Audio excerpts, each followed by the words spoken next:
Good morning, everyone. We started a series last week called Life on Mission.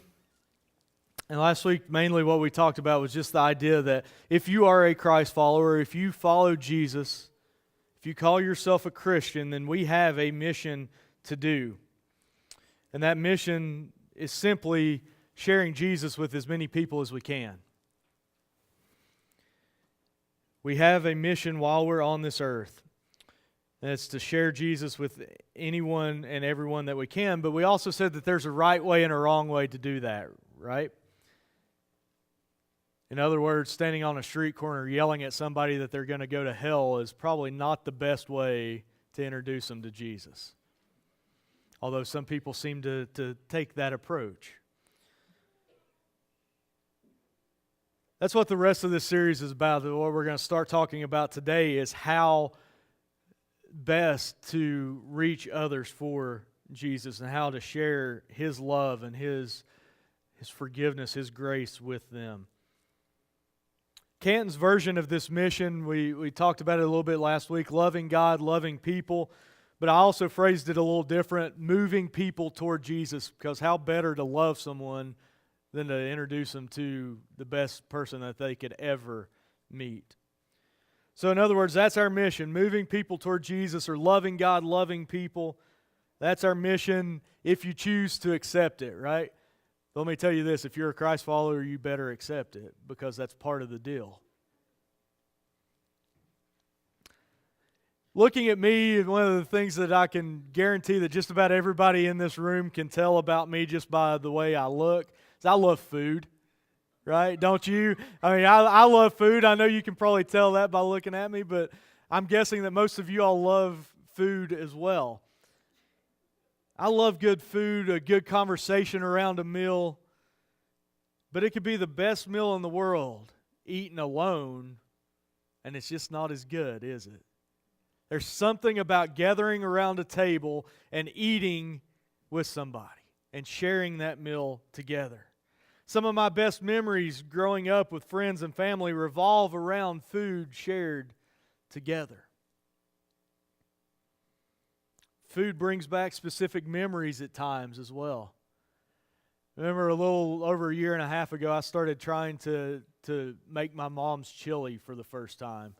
Now, I've gotten pretty good at it, but last winter, one time I sat down to eat a bowl of chili that we had just fixed, and I sat down, we were watching a movie on TV, and I took that first bite of the chili, and it flashed me back immediately. I was in my mom and dad's bedroom, sitting on their waterbed, eating a bowl of chili and watching the movie Ghost Dad as a little kid. Y'all remember the movie Ghost Dad with Bill Cosby? But it just immediate flashback to that, just from the taste of chili. Good food brings back those specific memories at times. I know when Kelly and I travel back home to visit family and friends, if we go to Kelly's mom and dad's, one of the first things that she asks for is her mom's chicken casserole.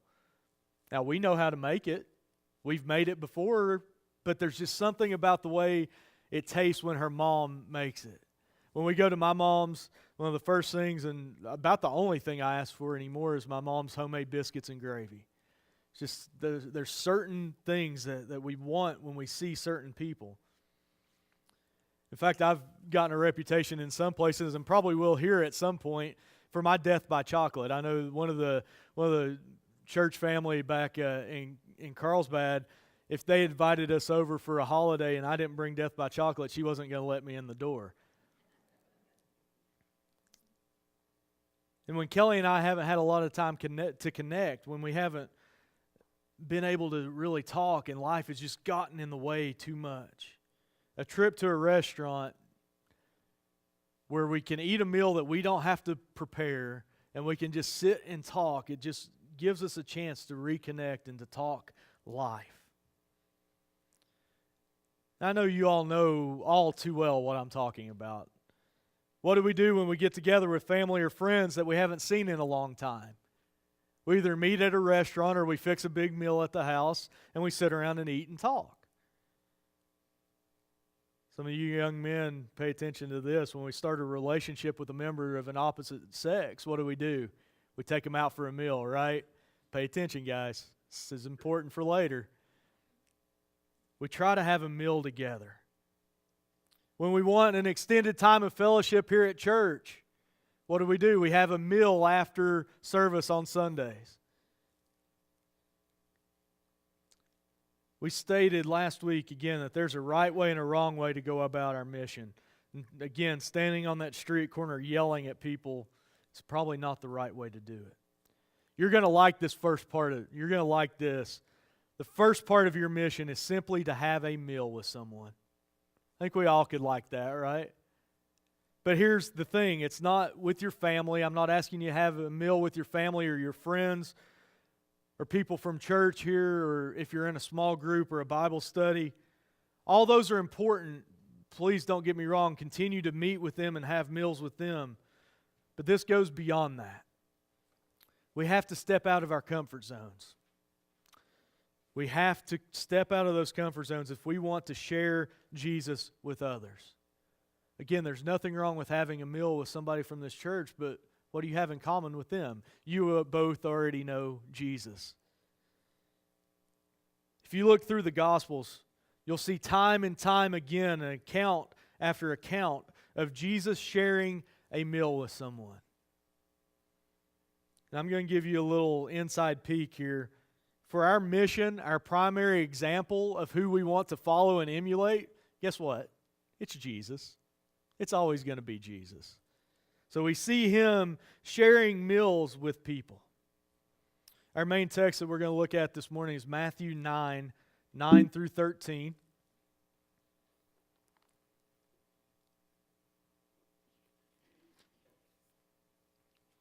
And it's a familiar story for most of us. It's the calling of Matthew. It's Matthew becoming a disciple. But the way it happens can tell us a lot about how we can go about sharing Jesus with others. It says, as Jesus went on from there, he saw a man named Matthew sitting at the tax collector's booth. Follow me, he told him. Matthew got up and followed him. Now, I've mentioned it before, but tax collectors were considered the scum of the earth for the Jewish culture. One, they're taking money from their fellow Jews. Think about it. Do you like people that take your money? Not usually.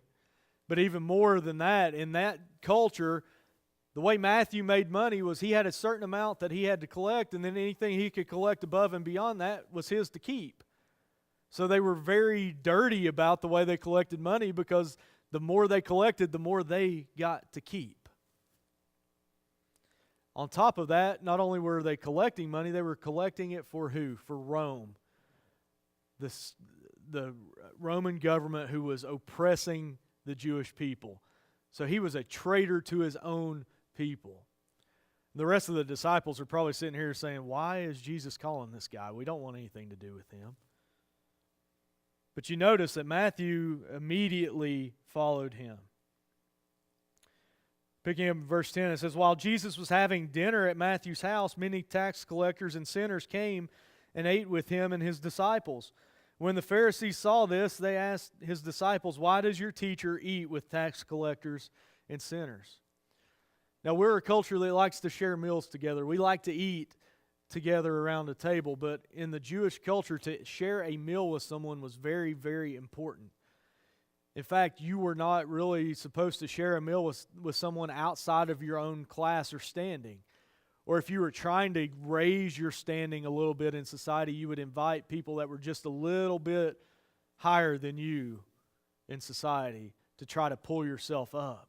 So to share a meal with someone in this culture was very, very important. And here Jesus is sharing a meal with who the Pharisees would have called the scum of the earth, the tax collectors, the sinners, those who openly broke what the Pharisees held as law. And here we find Jesus right in the midst of them. And Jesus responded on verse 12, on hearing this, Jesus said, it is not the healthy who need a doctor, but the sick. But go and learn what this means. I desire mercy, not sacrifice, for I have not come to call the righteous, but sinners. He lays it out for us right there. It's not the healthy that need a hospital or a doctor. And he's saying right there and then, these are the people that we need to reach. because without reaching them, they don't stand a chance. And here's the thing that we have to realize, that reaching out, getting to know, building relationships with somebody that doesn't know Jesus, it might get messy. But that's okay. Think about it this way. The last people that you and I might imagine becoming Christians and joining our group might well be the first people that Jesus is picking. The outcasts of society that we sometimes shy away from might be the first person that Jesus is telling you to go build a relationship with. And it might get messy. It might. But here's the thing. It's not an invitation. It's not an invitation to a religion. It's an invitation to a relationship with Jesus. He's saying, follow me, walk with me, learn from me, become like me.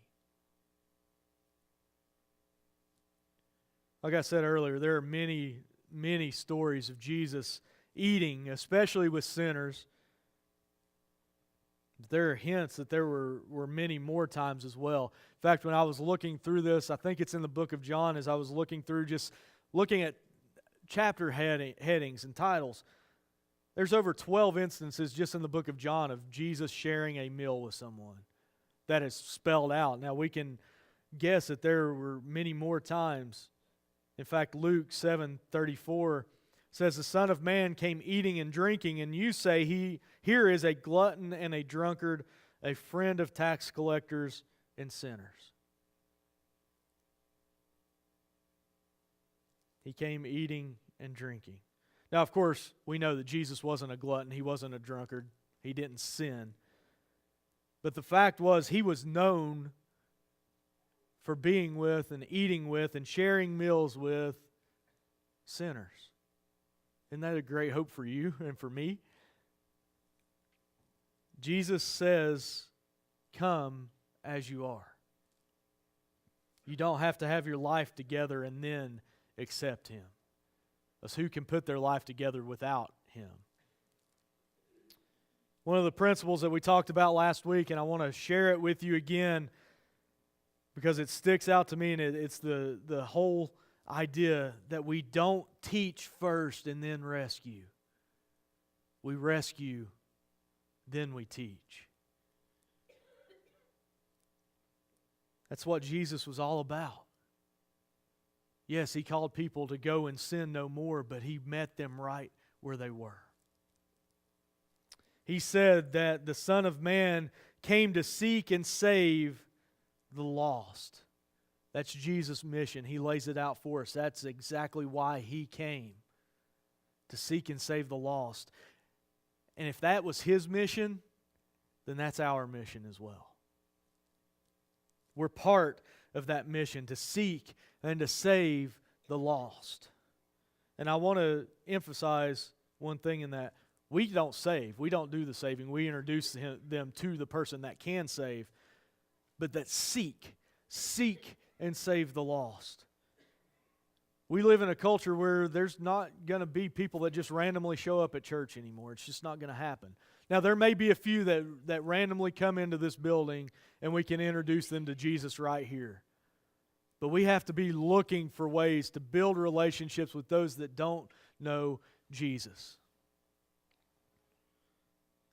But we can't get in the way of people finding Jesus by making it too hard either. We can't say you've got to get your life cleaned up and then I'll talk to you about Jesus, because it's just not going to happen. And that might lead us to people that are quote-unquote rough around the edges. It's going to be messy. Think about it. You got to realize it's going to be messy to build relationships with people that don't know Jesus.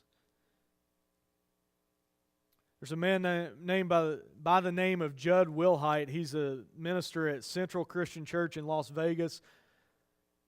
And he was quoted in the book here as saying, ministry is messy because sin is messy.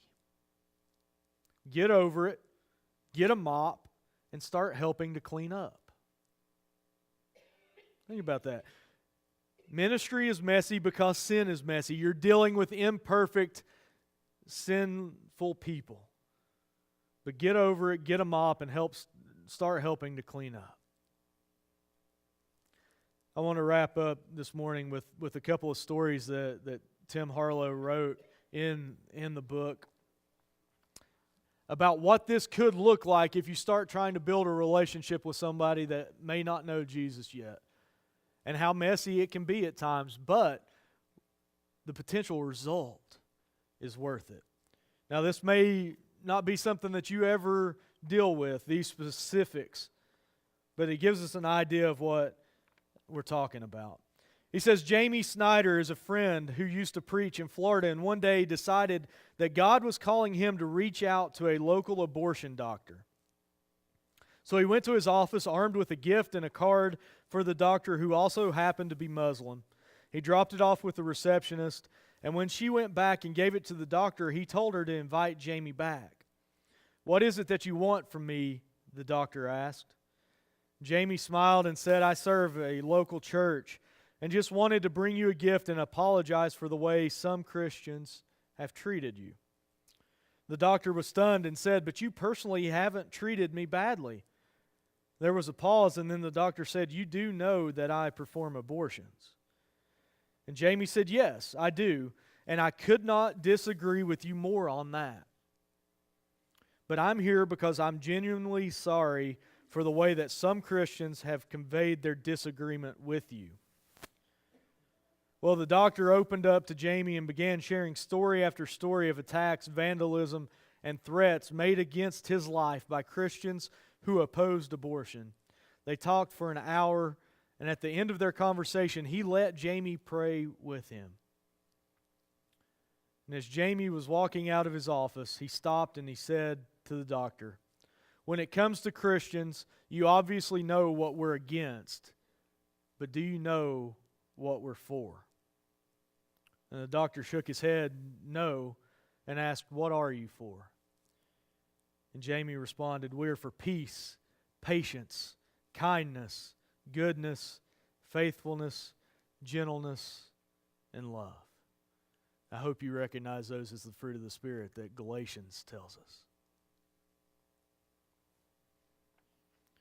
He tells another story.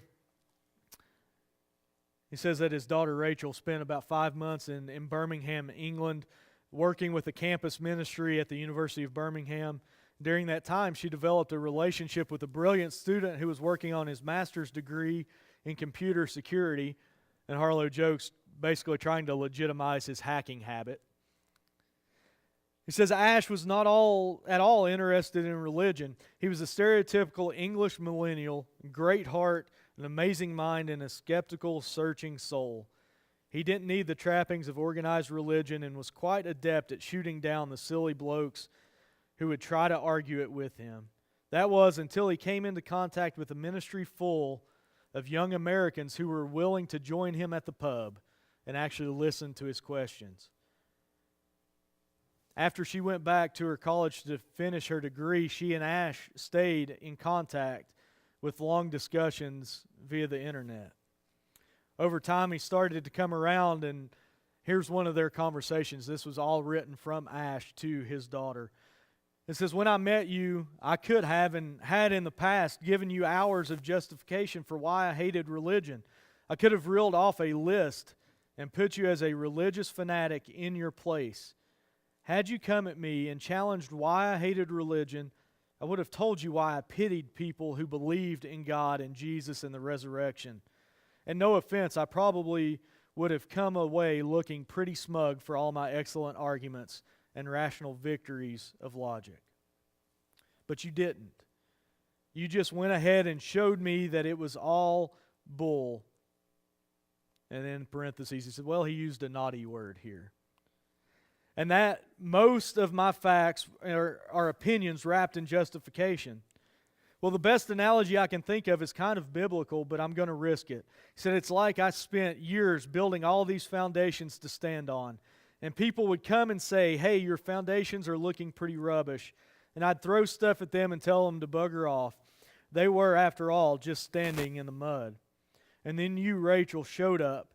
And you walk up, and instead of pointing at my foundation, or pointing fun at my rubbish foundations, you just walk over and stand on a rock.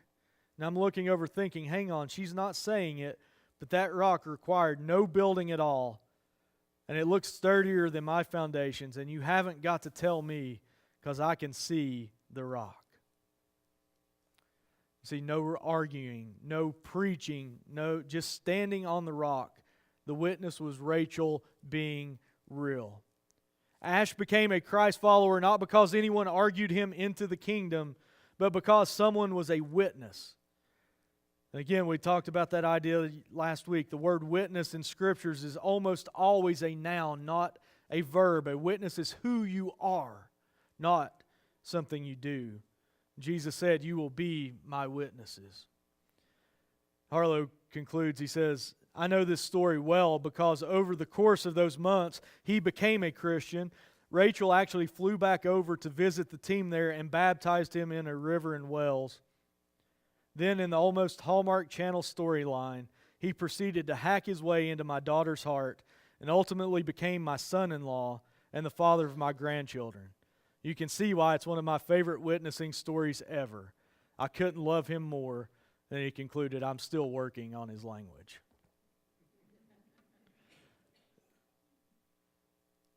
But that's it, guys. It's building a relationship. We have to stop making this harder than it really is. All we're asking you to do, all I'm asking you to do right now is start building a relationship with someone who doesn't know Jesus. In fact, I hope that you've already got relationships with somebody that doesn't know Jesus and you're ahead of the game. But we're asking you to start building a relationship with someone who doesn't know Jesus and not to treat them like a project. To build a true relationship with them. Just get to know them. This isn't rocket science. It's a piece of cake. Father, we thank you so much for this idea of living a life on mission and just building relationships with those around us to eventually earn the right to tell them about your Son. God, help us to live a life that is completely on mission for you. It's in your Son's name that we pray. Amen. If you have any decision to make this morning, now's the time to do so as we stand and sing Jesus Calls Us on number 592. We'll sing the first and the last.